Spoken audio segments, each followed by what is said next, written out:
RCR presenta Librería Sónica, el espacio que te llevará a descubrir el apasionante mundo de los autores, la poesía, la dramaturgia, la imaginación. Comienza Librería Sónica, más que palabras. Bienvenidos, amigos oyentes de Radio Caracas Radio, RCR750.com y @RCR750 a una nueva edición de Librería Sónica, Literatura para Ontar. Les damos la bienvenida, Yoyeana Ahumada, @YoyiAu, Jorge Gómez Jiménez, @Jorge Letralia, y Kira Kariakin, @KiraKar. Acompáñanos por RCR750.com, accede a los programas ya emitidos en el canal de YouTube de RCR750 y en nuestro Mixcloud Librería Sónica. Contáctanos por libreriasónicaccs@gmail.com o síguenos en las redes sociales Instagram, Twitter y Facebook por @libreriasónicaccs y @libreriasónica.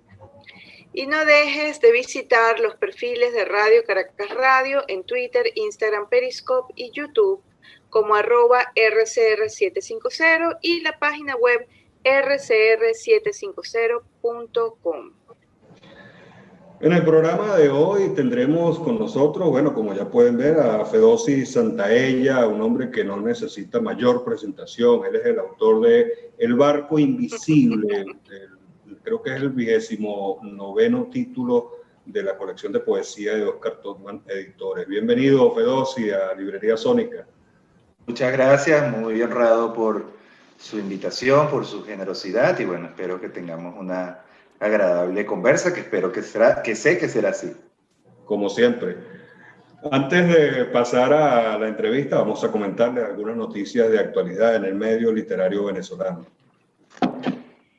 Desde mediados de septiembre, la revista Trópico Absoluto, revista de crítica, pensamiento e ideas, es una revista que se encuentra en línea en trópicoabsoluto.com, está realizando la primera temporada del conversatorio interdisciplinario Repensando a Venezuela, un espacio de encuentro y discusión para el intercambio de ideas, cuyo objetivo es afinar propuestas y perspectivas, así como descubrir y debatir nuevas estrategias y métodos para pensar el país desde dentro y desde fuera de sus fronteras geográficas.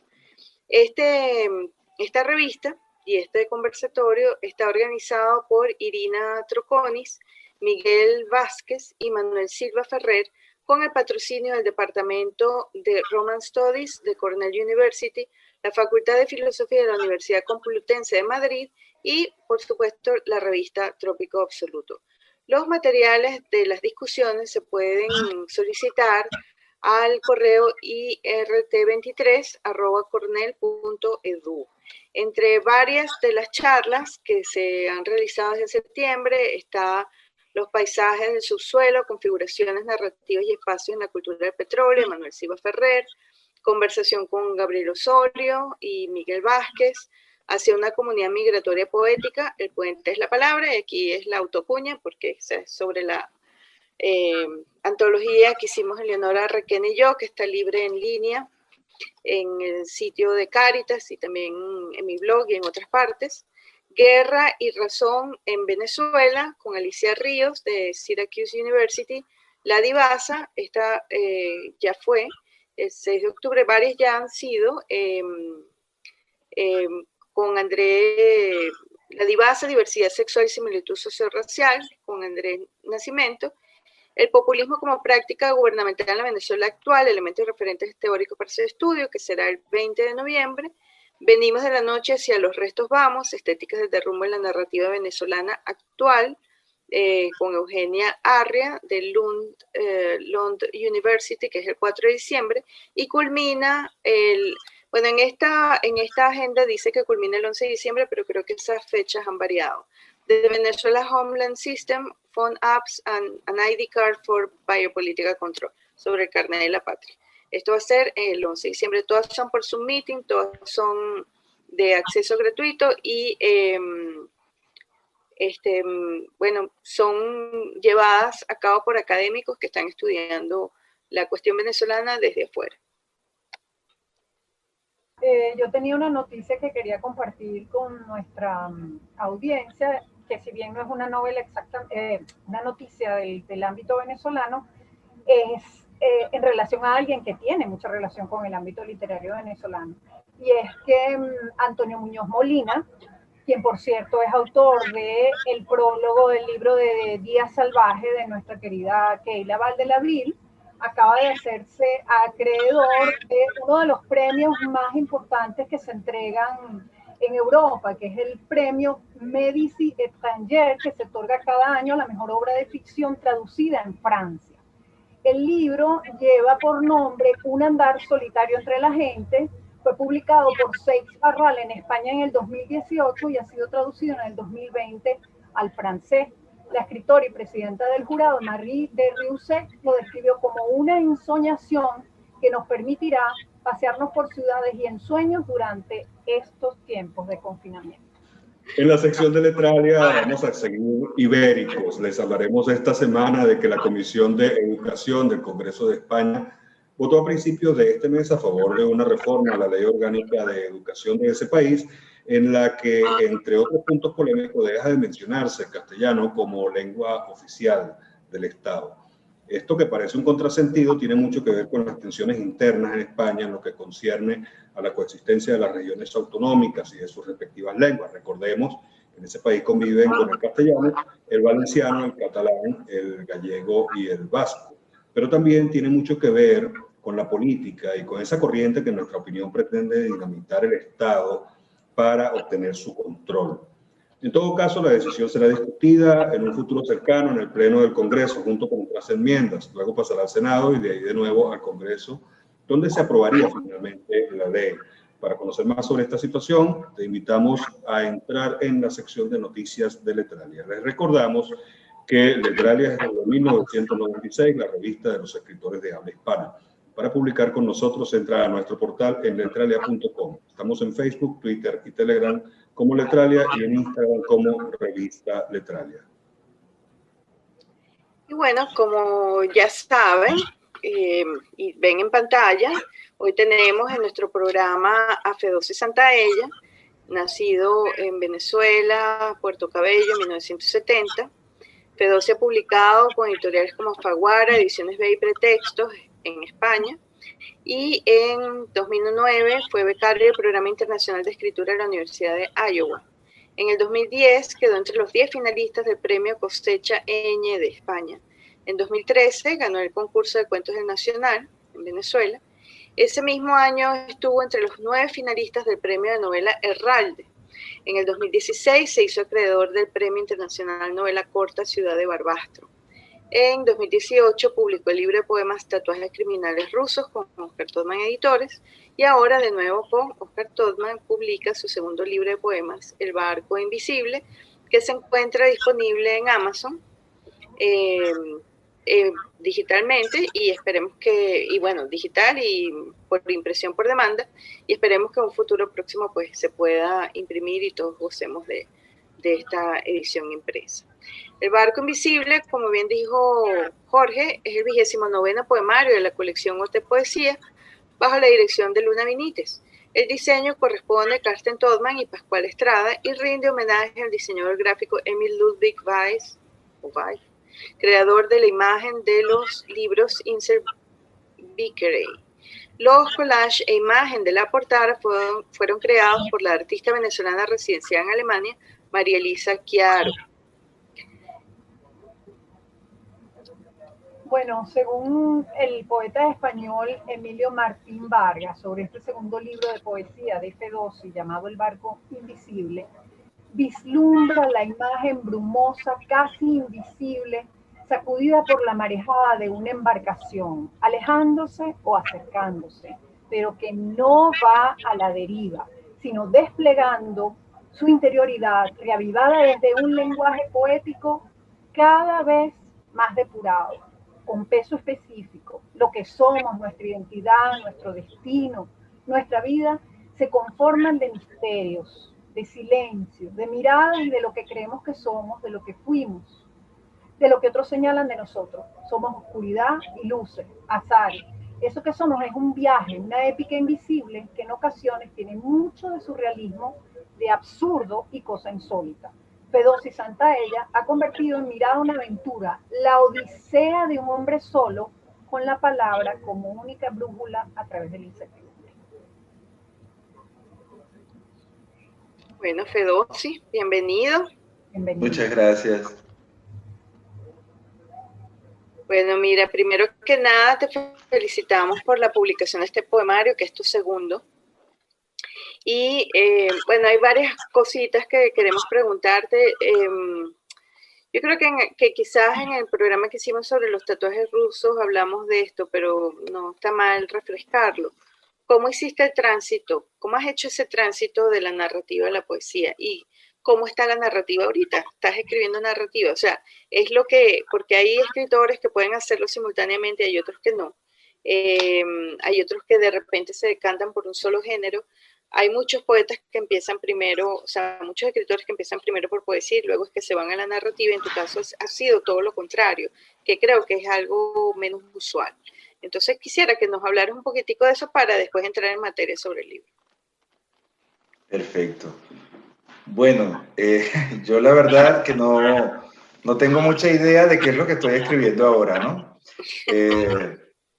Estoy escribiendo narrativa, pero cada vez menos me siento atado a los géneros, por decirlo de esta manera, ¿no?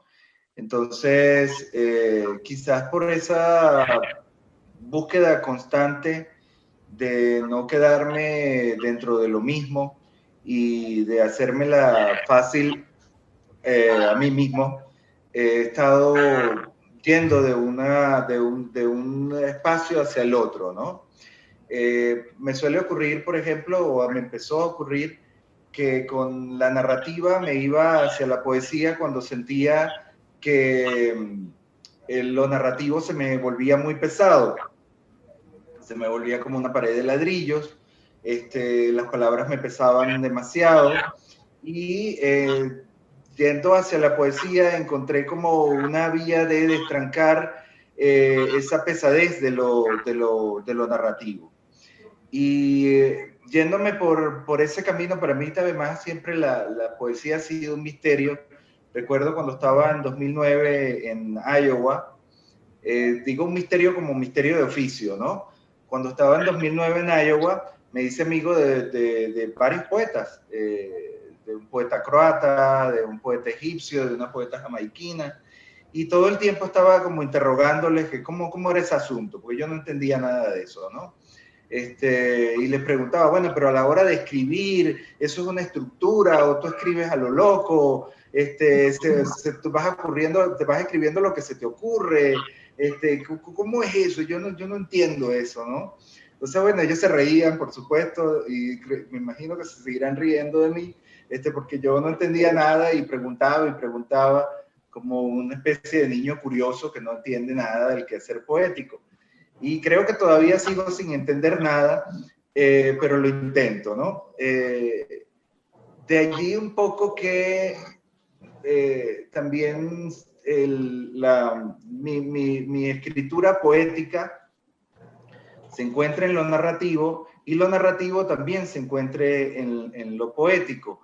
Recuerdo muy bien, hace muchísimos años yo tomé un taller de narrativa, era un taller de literatura para niños y jóvenes con Armando José Sequera. Yo admiraba a Armando José Sequera desde muy niño, o desde muy joven más bien, porque las primeras lecturas que me llevaron a escribir fueron las de Armando José Sequera. Recuerdo claramente escenas de un espagueti western. Yo leí ese libro de Sequera, que fue publicado por Editorial Ox, que era la editorial de Trova Gómez, y compré ese libro. Recuerdo también dónde lo compré, que fue, hablando de gente ya de edad avanzada, pues lo compré en el Centro Comercial Chacaíto, en la Drugstore, que en la entrada del restaurante, antes de la entrada, había como un vestíbulo donde había un pequeño mercadito y ahí había una librería. Y en esa librería compré escenas de un espagueti western. Y ese libro me llevó a mis primeros intentos de escritura más o menos en serio, ¿no? Por supuesto, era una imitación absoluta e idéntica a lo de Armando. Pero bueno, el tema es que tomé este taller con Armando de literatura para niños y jóvenes y yo en aquel momento tampoco me interesaba en lo más mínimo la literatura para niños y jóvenes, pero como admiraba a Armando y él estaba dando ese taller, tomé el taller. Y bueno, terminé enamorado de la literatura para niños y jóvenes después de eso. Pero Armando en ese taller un día dijo que él había hecho de sus defectos virtudes y que eso era lo que mejor uno podía aprender, que cuando uno se da cuenta que en la escritura tienes algún problema con algo, trates de hacer eso una virtud o una característica o una parte de tu estilo. Entonces no me he sentido, digamos, en cierto modo tan avergonzado de incluir lo narrativo en lo poético, porque incluso cuando uno incluye lo poético dentro de lo narrativo, eso no da tanta vergüenza, sino que más bien da como una especie de prestigio o caché, como diríamos a lo venezolano, mientras que cuando metes lo narrativo en lo poético, ahí no se ve tan bien. Aunque si lo vemos, por ejemplo, en la literatura norteamericana, en la poesía norteamericana, que a mí es una poesía que particularmente me fascina, lo narrativo está muy incluido en la poesía norteamericana. Totalmente, eso te iba a decir, eso no tiene prestigio es aquí, Sí, por eso. porque además las corrientes están, o sea, las corrientes a nivel mundial están más bien yendo hacia lo narrativo en poesía y aparte de eso al transgénero, o sea, a mezclar géneros, poesía, ensayo, tal cual. narrativa. Tal cual. De hecho, dos de mis referentes importantes dentro de la literatura norteamericana en poesía son Mark Strand y Charles Wright. Strand, además, Strand también viene de 2009, además, en Iowa. Yo estaba en Iowa y como les digo, en aquel momento mi interés por la poesía era más bien una curiosidad. Y nos anuncian que Mark Strand va a estar en Iowa dando una conferencia. Y bueno, mi vida realmente me dio igual porque no me interesaba en lo más mínimo. Ni siquiera sabía quién era Mark Strand. Digamos que mis primeros movimientos hacia la lectura poética son entre 2008 y 2009. Y bueno, mis amigos poetas andaban como en un orgasmo porque venía constantemente excitados porque venía Strand. Y me invitaron una noche, me tocaron la puerta, estaba lloviendo, me tocaron la puerta y yo con aquel fastidio, pero es que está lloviendo, que yo voy a decir para ver ese señor que yo no sé ni quién es. Y total que bueno, me terminé yendo arrastrado por ellos, nos mojamos incluso porque de verdad era un palo de agua terrible. Yo llegué mojado al auditorio, me senté y de repente apareció ese señor que ya era un señor ya mayor, 70 años tendría, 75 en ese momento, altísimo el señor, guapísimo además, parecía un actor de cine, y empieza a leer poesía, además con esa voz tan calmada y con ese humor tan particular, porque era un tipo con mucho humor, y yo quedé como atrapado dentro de eso, ¿no? Y en ese momento creo que empecé a entender un poco, o más bien seguía sin entender, pero quedé aún más fascinado por la poesía. Entonces, bueno, de allí Strand se ha convertido en un referente principal para mí en la poesía, junto con Charles Wright. Me gusta también dentro de la poesía norteamericana mucho Billy Collins también. Y bueno, si vamos hacia el barco invisible, ahí hay referencias también de Panero en la literatura española. Leonardo. Sí, también está allí muy presente, hay un autor contemporáneo español que es Manuel Vilas, su poesía, me siento muy cercano también a su poesía, tuve el placer de conocer a Manuel, de hablar con él también. Y Montejo, bueno, Gamoneda, ¿no? También es... Sí. Montejo, Gamoneda, por supuesto la literatura, la poesía venezolana está muy presente también. Sí. Y bueno, por ahí va la cosa. Pero sí. Pero se puede apreciar. Dale, querido. Las damas primero, por favor. Tranquilo, avance. Dale, Jorge. Ok. Pensaba comentarte que esta fusión de género, esa línea borrosa entre los géneros en la que has estado investigando, ya se puede apreciar en una novela como En Sueños Matarás, ¿no? Ya ahí había algo de eso. Y en este libro es muy evidente que ya ese pudor por el género ya no lo tienes o lo estás abandonando.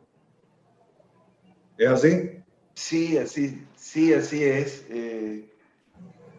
Digamos que me voy yendo de un espacio hacia otro y eso no me siento atado a los espacios del género, ¿no?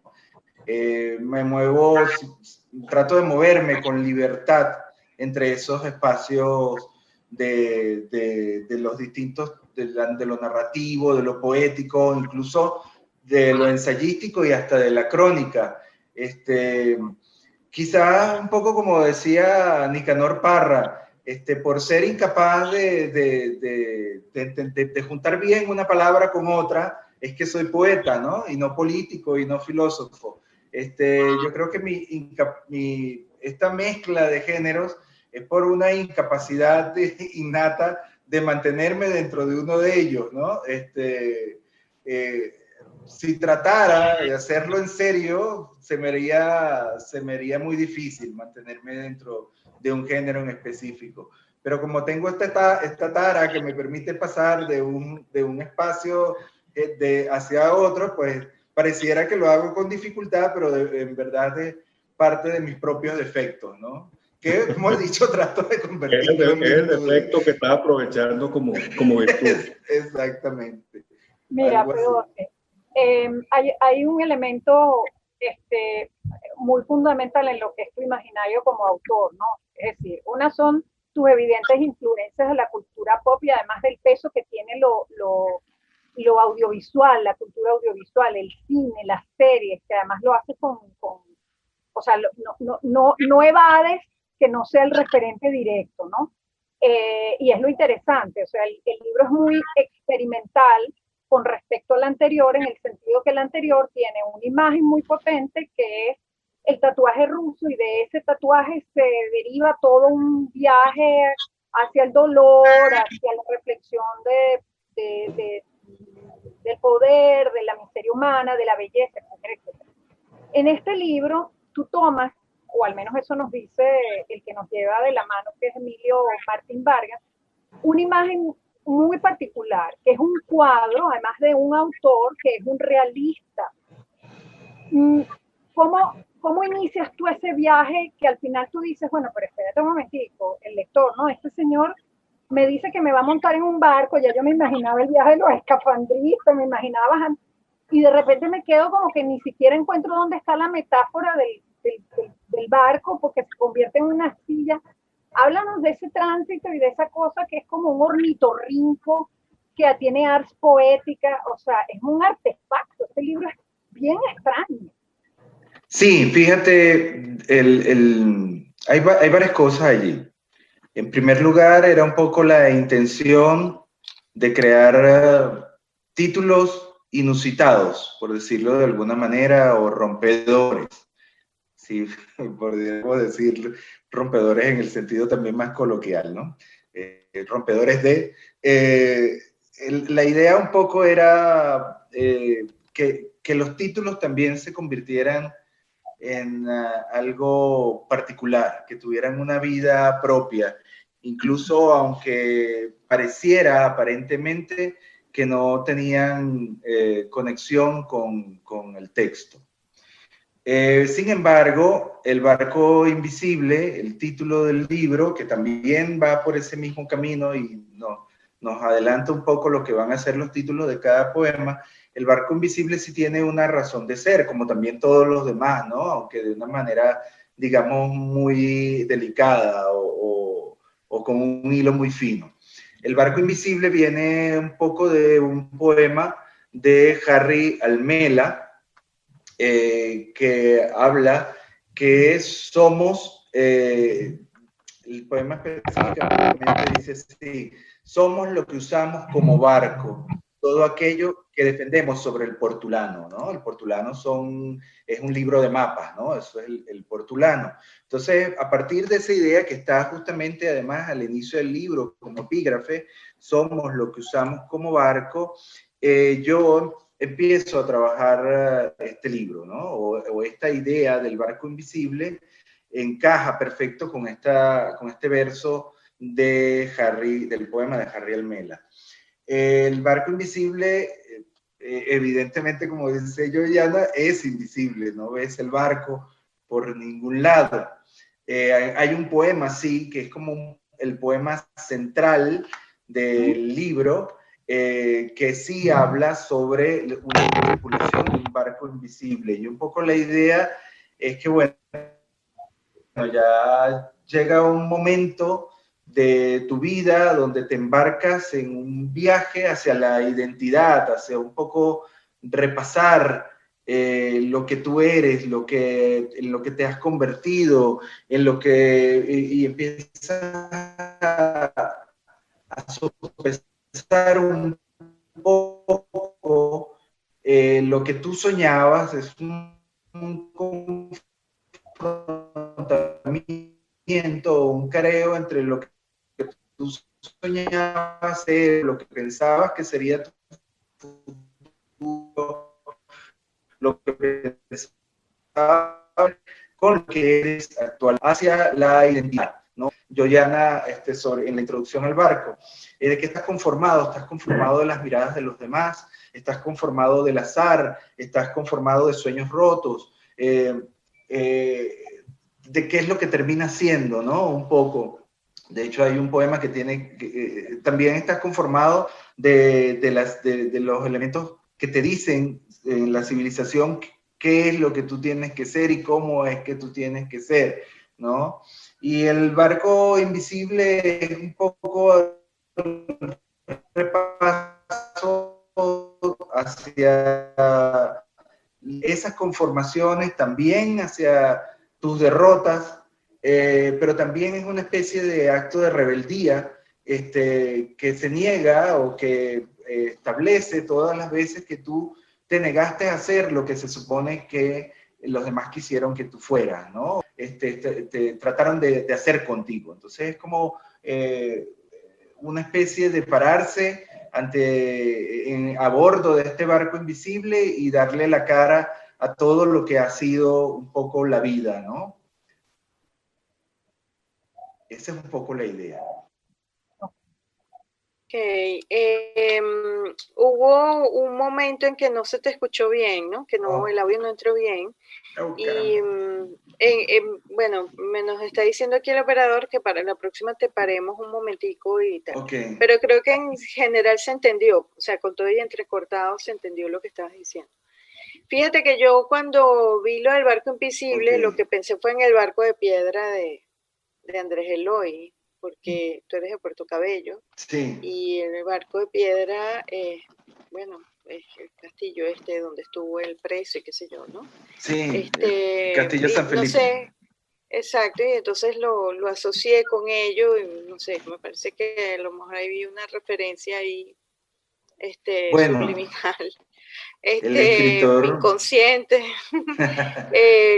Pero claro, es diferente, porque este barco de piedra de Andrés Eloy, pues es un barco que no se mueve, es un barco sí, pesado, es un barco que es oprobio y que es pues opresión, ¿no? En cambio el tuyo es ligero y es diáfano y es que también habla sobre sobre lo finito, ¿no? Sí, libre, pero también además de la poca permanencia de las cosas, porque un barco que no se ve, que surca aguas y los surcos se pierden, ¿no? Se diluyen después, ¿no? Es como también creo, bueno, me crea esa sensación sobre el recuerdo también, ¿no? Que el recuerdo se termina cuando uno muere, ¿no? O sea, ya no es más recuerdo, a menos que uno comunique ese recuerdo y lo recuerden otros, ¿no? Sí. Pero siempre será de segunda mano. Me gustó mucho el libro y todo ese paseo que hace sobre estas reflexiones, y sobre todo me gustó mucho la última parte, donde hay esas reminiscencias, donde te refieres a la infancia, a tu padre, a tu abuelo, y donde haces ese repaso cuando en el poema de La silla de Acapulco, sobre todos esos tránsitos, ¿no?, de la memoria. Y supongo que, o sea, a ver, ¿fue esto consciente, planificado, hacer esto así, o fue lo que salió?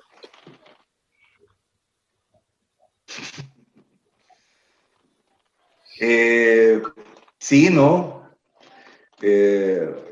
Quizás la edad me llevó hacia allá, y en algún momento me fui dando cuenta que tenía algunos elementos en común entre esos poemas. Hay algo interesante en lo que dice sobre el barco de piedra, y es el tema de ese barco de piedra está relacionado con lo político, ¿no? Y yo en este libro no quise meterme en nada de eso, era algo más bien muy personal, muy mío, y muy de mi familia, muy de mi historia, y como lo dice, o de mi historia íntima. Ahí está mi padre, está la infancia, sí, y quizás en La silla de Acapulco hay algo, pero sobre más bien estos tiempos de pandemia, que también, más allá de afectarlo a uno, evidentemente lo político también ha afectado, la pandemia también ha afectado a lo político mundialmente, pero nos ha afectado muchísimo a todos nosotros, más bien de manera íntima, ¿no? Y cómo el gran encierro nos ha modificado cosas en nosotros, nos ha despertado cosas en nosotros, nos ha pinchado cosas en nosotros. Entonces, a diferencia de ese barco de piedra, este barco invisible es un viaje muy íntimo, muy personal, muy de explorar dónde estoy parado después de tanto tiempo, y digamos que lo que empezó a producirse durante un determinado tiempo sin idea de unidad, en algún momento se me reveló como, mira, ¿qué es lo que estoy haciendo? Oye, mira lo que tengo acá.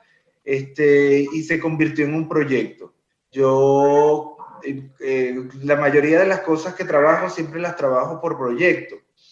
Evidentemente una novela es un gran proyecto, pero también he trabajado varias novelas pensando en un proyecto tipo estilo tríptico, ¿no? Como Los Escafandristas o El dedo de David Lynch, que giran en torno al mar, y otros libros que tengo guardado por ahí que también gira en torno al mar. O cuando hago un libro de cuentos, también lo trabajo todo en torno a un concepto, ¿no? Y como vieron, Tatuajes Criminales Rusos también trabaja en torno a un concepto y es un proyecto. Quizás en ese sentido podríamos decir que a una imagen, el llamado a lo poético está centrado, ¿no? No es que yo estoy sentado aquí y viene y me llega la poesía, ¿no? Y, ay, qué chévere, me llegó la poesía y voy a escribir un poema, ¿no? No es mi idea de lo poético. Lo poético lo busco yo, porque además la poesía está allí, nos rodea. Y a veces, evidentemente, la poesía abre como una puerta o una ventana y te deja ver hacia allá, pero también creo que la puedes buscar, que también la puedes provocar, y que si partes de una idea o de un concepto o de un proyecto, puedes empezar a buscar lo poético en torno a eso. Evidentemente, no es que yo diga, bueno, voy a pensar en el mismo proyecto, ya es un acto poético, por decirlo así, ¿no? Porque a veces el proyecto llega. No es que tú andas pensando, ahora qué proyecto viene, ¿no? Los Tatuajes Criminales Rusos vinieron, fue una revelación, por decirlo así, quizás allí el momento inicial poético, como se entiende la poesía, que te llegó una voz y te dijo algo. No, fue más bien, mira, aquí hay un espacio para escribir algo interesante y esa es en sí la revelación poética, ¿no? Y luego empiezas a provocar otros actos poéticos. Te hablo como un narrador, sí, lo sé. Igual me pasó con El barco invisible, ¿no? Empecé a trabajar algunos poemas, pero yo no me siento cómodo, por decirlo así, soltando un poema por aquí, soltando otro poema por allá y otro por allá. Me empiezo a sentir sumamente incómodo. Y por fortuna estos 3 o 4 poemas se juntaron y me dijeron, mira, la cosa va por aquí, ¿no? Como dice David Lynch, pregúntale a la idea. Entonces le pregunté a la idea, que eran esos 3, 4 poemas que estaban allí, y los poemas, que son un conjunto de ideas, me dijeron, mira, el camino es este, ¿no? Recuerdo, por ejemplo, cuando David Lynch habla sobre Mulholland Drive, y dice que él grabó una escena por acá, otra escena por allá, y otra escena por allá, y no tenía un concepto general de guión. Él había escrito pequeños guiones de distintas escenas, ni siquiera eran cortometrajes. Y luego cuando tuvo 4 o 5 escenas, se dio cuenta de que era lo que realmente quería contar y escribió todo el guión.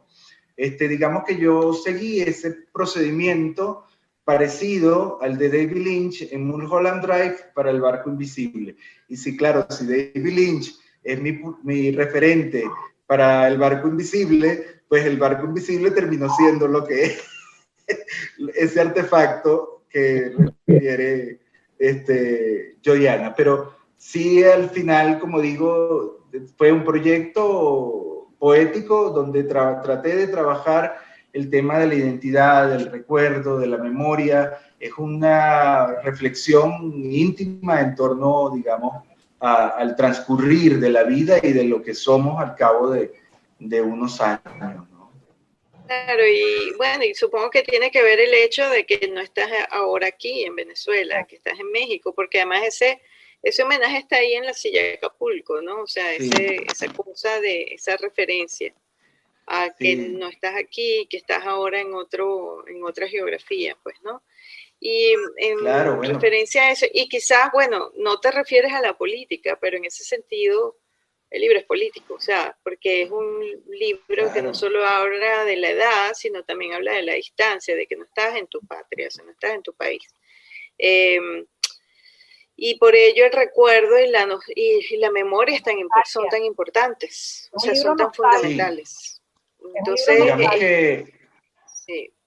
digamos que es hacer política de otra manera, porque todo es de otra siendo manera, realmente claro. política, pero Política. es otra forma de política. Sí. Ahora, yendo hacia allá, estando tú en México ahorita, tengo curiosidad porque, bueno, ya tienes ¿cuántos años? 3, ¿no? 3 años. 3. ¿Cómo te sientes? O sea, ¿cómo te sientes en ese contexto como escritor? O sea, bueno, y como persona quizás, ¿no? Pero quiero decir, te has logrado insertar a la vida literaria ya, a la vida editorial, porque, bueno, este poemario sale aquí, de alguna manera, aunque va a estar global, en Amazon, etcétera, pero viniste a tus editores acá. Entonces, ¿cómo estás en ese proceso de integrarte allá? Si las perspectivas son quedarte más tiempo, etcétera, no lo sé. A lo mejor estás contemplando en el mediano plazo regresar, no sabemos, ¿no? Obviamente la vida uno nunca sabe qué nos depara, pero no sé, Sí. ¿cómo te sientes en ese sentido? ¿Cómo sientes que te estás integrando? Bueno, ¿Sientes que estás...? El barco me llevó hasta acá. A ver, México es un país que siempre me ha fascinado. Yo conozco México desde que tengo aproximadamente 20 años. Vine acá primero de trabajo. La primera vez que vine estuve como más de 2 semanas acá dando vueltas por México, porque en aquel tiempo yo trabajaba como guionista para HBO y bueno, nos vinimos a México a hacer unos trabajos para HBO acá y era un trabajo básicamente de promoción turística y tuve la oportunidad de conocer Puerto Vallarta, Cancún, Acapulco, Guanajuato, Ciudad de México, un montón de sitios, la primera vez que vine. Y estoy hablando de México de los 90, que es totalmente, que es muy distinto en algunos aspectos, y en otros ya evidentemente sigue siendo igual, que digamos que es el México histórico. Me quedé encantado con este país. Además, yo vengo de estudiar letras, ya había estudiado la literatura maya quiché, ya había estudiado en arte también la arquitectura de por estos lados. Y pues yo llegué acá además sabiendo muchas cosas ya por adelantado, ¿no? Cuando estuvimos en Chichén Itzá o Tulum, ya yo por los estudios en la universidad sabía lo que estaba viendo. Y hay alguna gran fascinación en ver en persona algo que ya conocías por los estudios, ¿no? Por la teoría. Entonces quedé fascinado con este país.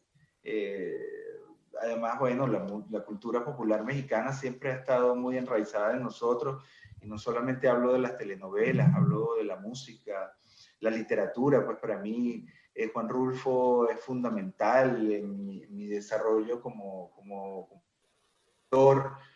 El cine esos también. libros que uno lee cuando es para siempre, ¿no? Como en mi caso, Stephen King, Edgar Allan Poe, el mismo Gabriel García Márquez. Hoy día prefiero a Rulfo, no porque estoy en México, hoy día prefiero a Rulfo que a García Márquez, ¿no? Me gusta más Pedro Páramo que 100 años de soledad, por ejemplo. Entonces, México siempre me gustó muchísimo, y cuando se presentó la oportunidad de venirme para acá, pues lo hice encantado, porque era un país que ya conocía, y se me presentó además como una oportunidad para seguir conociendo, ya viviendo acá este país que es maravilloso.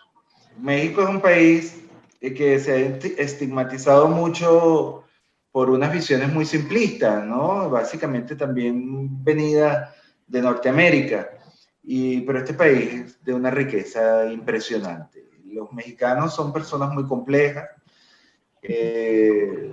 totalmente distintos a nosotros, pero son personas muy amables.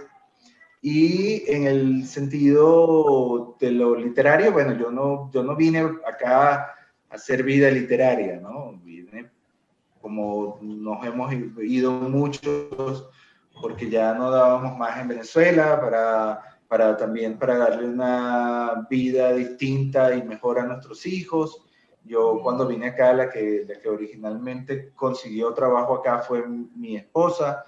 Entonces yo era la señora más bonita de Whisky Lucan, que es en el sitio donde yo vivo, porque yo estaba dedicado a cuidar niños. Entonces yo era la señora barbuda de todo el chat de las mamás del colegio, ¿no? Y tú encantado. Sí, yo encantado, además, imagínate. Además que yo tengo una niña de 7 años.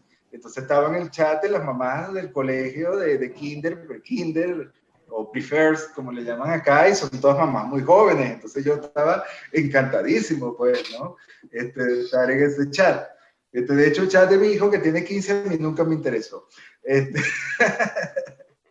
Entonces, bueno, los mexicanos son personas muy agradables, te reciben muy bien, pero vivir acá no es lo mismo que venir de turista. Acá hay muchísima gente, y en el sentido que hay muchísima gente, también hay muchísima gente preparada. Claro. La literatura acá, hay muchísima literatura, muchísimos los ámbitos, en la poesía, en la narrativa, en la literatura infantil. Entonces no es fácil.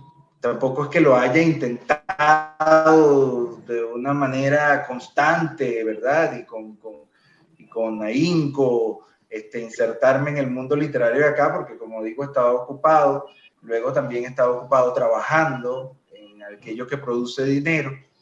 Pero sí he logrado algunas cosas.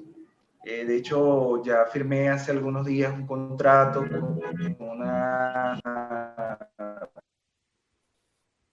para una novela con una editorial. Okay. Sí, a principios del año que viene saldrá mi primera novela mexicana, por decirlo así. ¡Qué bueno! ¡Qué bueno! Sí. ¡Felicitaciones! Sí, entonces, bueno, ahí vamos, ¿no?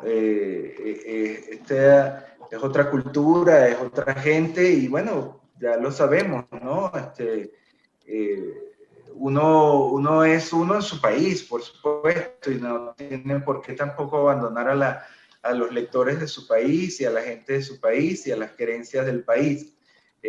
Yo seguiré mientras pueda y mientras se pueda trabajando con editoriales venezolanas, en este caso Cartolman, pero evidentemente también ya ahí tenemos un problema, que es que cada vez las cosas se van reduciendo más, van quedando menos editoriales, van quedando menos librerías, el poder adquisitivo del venezolano que un libro. Entonces, bueno, también tenemos todas esas dificultades en nuestro país. Entonces, de algún modo, digamos, lo que ha hecho la revolución a nosotros los escritores es anularnos, porque nos quita el país, y nos quita editoriales, nos quita librerías, nos quita lectores. Es un rollo, ¿no? Es un gran lío, un gran follón. Y bueno, y cuando te vas afuera, pues evidentemente no eres nadie, ¿no? De hecho, yo puedo decir que soy más conocido en España que en México, ¿no? Yo he publicado mis libros en España, tengo lectores en España, tengo críticos en España que me han reseñado mis libros. Entonces, de hecho, soy hasta más conocido en España que en México, ¿no? Entonces, bueno, todo esto también es producto de toda esta crisis o este caos o esta locura política y económica y social que nos ha llevado a la revolución también, ¿no? Catástrofe civil. Entonces nos anulan. Fedosy, una cosita que me llamó muchísimo la atención es que tienes un epígrafe de nuestro amigo común Jacobo Villalobos. Y para ir cerrando, quería que hablaras un poco de eso. Nos queda muy poco tiempo, pero quería un comentario sobre Jacobito, pues, un gran escritor. Tiene apenas 25 años, pero es muy valioso. Jacobo, para mí, actualmente es el escritor de esa edad que tú señalas más valioso que tiene el país. Es un gran escritor, muchísimo talento, escribe con muchísimo arte. Tuve la fortuna de ser su profesor de escritura narrativa, y bueno, él conmigo tiene un trato también bastante agradable, por decirlo así. Él dice que, bueno, que yo soy uno de sus maestros, siempre me está mostrando sus cosas, las cosas que escribe para yo leerlas, y yo también, escritor y magnífico lector, y le doy también mis cosas a leer, y él leyó los primeros poemas del Barco Invisible, y me llamó muchísimo la atención ese comentario que hizo luego de leer algunos poemas, ¿no? Que lo relacionó con una lectura de mente de lo cotidiano. Y yo creo que sí, que un poco el Barco Invisible es eso, porque nosotros todos los días vemos la realidad de la misma manera, ¿no? De una manera automatizada, funcional, y incluso dentro de la demencia también la vemos de una manera funcional.